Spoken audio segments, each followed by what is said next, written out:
Assalamualaikum warahmatullahi wabarakatuh. Kisah seorang hamba Allah yang memfitnah Habib Umar bin Hafidz Hafizahullah. Habib, maafkanlah saya yang telah memfitnah Habib dan ajarkan saya sesuatu yang boleh menghapuskan kesalahan saya ini. Aku berusaha menjaga lisanku, tak ingin sedikit pun menyebarkan kebohongan dan menyinggung perasaan Habib lagi. Detik kata hatiku. Habib Umar tersenyum, "Apa kau serius?" Katanya. Aku menganggukkan kepalaku dengan penuh keyakinan. Saya serius, Habib. Saya benar-benar ingin menebus kesalahan saya. Habib Umar terdiam beberapa saat. Ia tampak berpikir. Aku sudah membayangkan sebuah doa yang akan diajarkan oleh Habib Umar kepadaku, yang jika aku membacanya beberapa kali maka Allah akan mengampuni dosa-dosaku. Aku juga membayangkan satu perintah atau pekerjaan, atau apa saja yang boleh menebus kesalahan dan menghapuskan dosa-dosaku. Beberapa detik kemudian, Habib Umar mengucapkan sesuatu yang benar-benar di luar sangkaanku. Apakah kamu mempunyai sebuah bulu ayam, kamoceng, di rumahmu? Aku benar-benar heran karena Habib Umar justru menanyakan sesuatu yang tidak relevan untuk permintaanku tadi. Maaf, Habib. Aku berusaha untuk memahami maksud Habib Umar. Tawanya, ia sedikit terbatuk sambil mengangguk-anggukan kepalanya. Ia menghampiriku. Ya, carikan satu bulu ayam yakni kamoceng di rumahmu, katanya. Nampaknya Habib Umar benar-benar serius dengan permintaannya. Ya, saya ada bulu ayam kamoceng di rumah, Habib. Apa yang harus saya lakukan dengannya? Aku bertanya minta kepastian. Habib Umar tersenyum, besok pagi, berjalanlah dari rumahmu ke pondokku, katanya. Berjalanlah sambil mencabut sehelai demi sehelai bulu-bulu dari kamoceng itu. Setiap kali kamu mencabut sehelai bulu, ingatkan setiap perkataan burukmu tentang aku, lalu jatuhkan di jalanan yang kamu lalui. Aku hanya menganggukkan kepala dan aku tak akan membantahnya.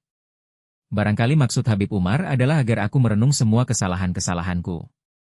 Dan dengan menjatuhkan bulu-bulunya satu persatu, maka kesalahan-kesalahan itu akan gugur diterbangkan oleh angin. Kau akan belajar sesuatu darinya, kata Habib Umar. Ada senyum yang sedikit memberi keyakinan di wajahku. Keesokan harinya, aku menemui Habib Umar dengan sebuah pengibas kamoceng yang sudah tidak memiliki sehelai bulu pun pada tangkainya. Aku segera menyerahkan batang pengibas sabuk itu pada beliau. Ini, Habib, bulu-bulu dari pengibas sabuk ini sudah saya jatuhkan satu persatu sepanjang perjalanan. Saya berjalan lebih dari 5 kilometer dari rumah saya ke pondok ini.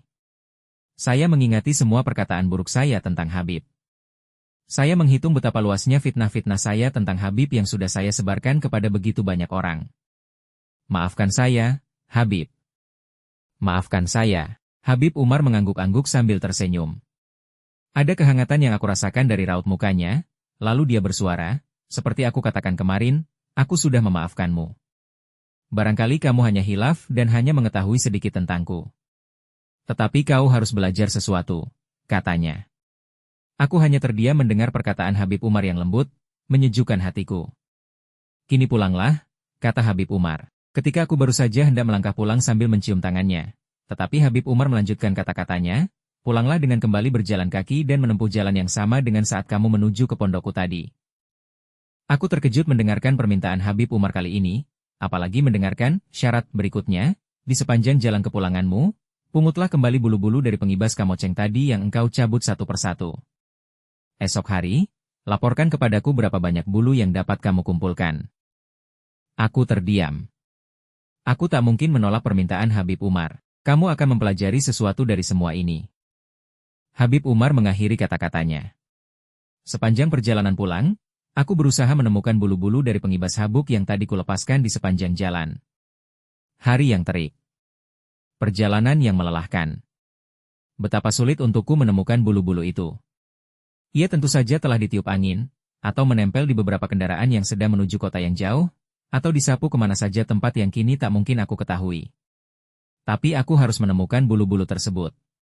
Aku harus terus mencari di setiap sudut jalanan, lorong-lorong sempit, kemana saja, aku terus berjalan.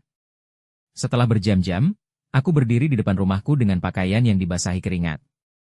Nafasku tercungap-cungap. Kerongkongku kering. Di tanganku, kugenggam 5 helai bulu pengibas sabuk yang berhasil kutemukan di sepanjang perjalanan. Hari sudah menjelang petang.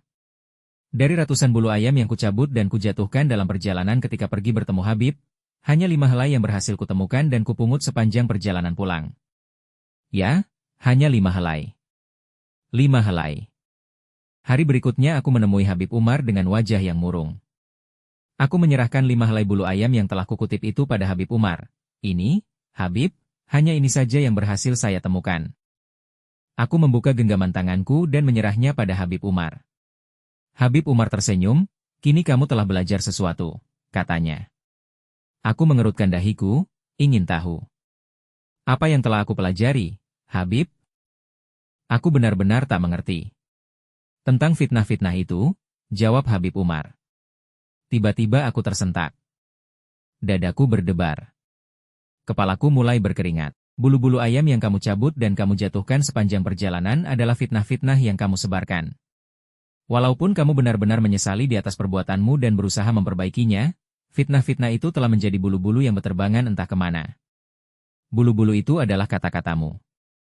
Ia telah dibawa angin terbang kemana saja, ke berbagai tempat yang tak mungkin dapat kamu duga, ke berbagai wilayah atau negara yang tak mungkin dapat kamu hitung. Tiba-tiba aku menggigil mendengarkan kata-kata Habib Umar. Seolah-olah ada satu hentakan pesawat yang paling dahsyat di dalam kepalaku.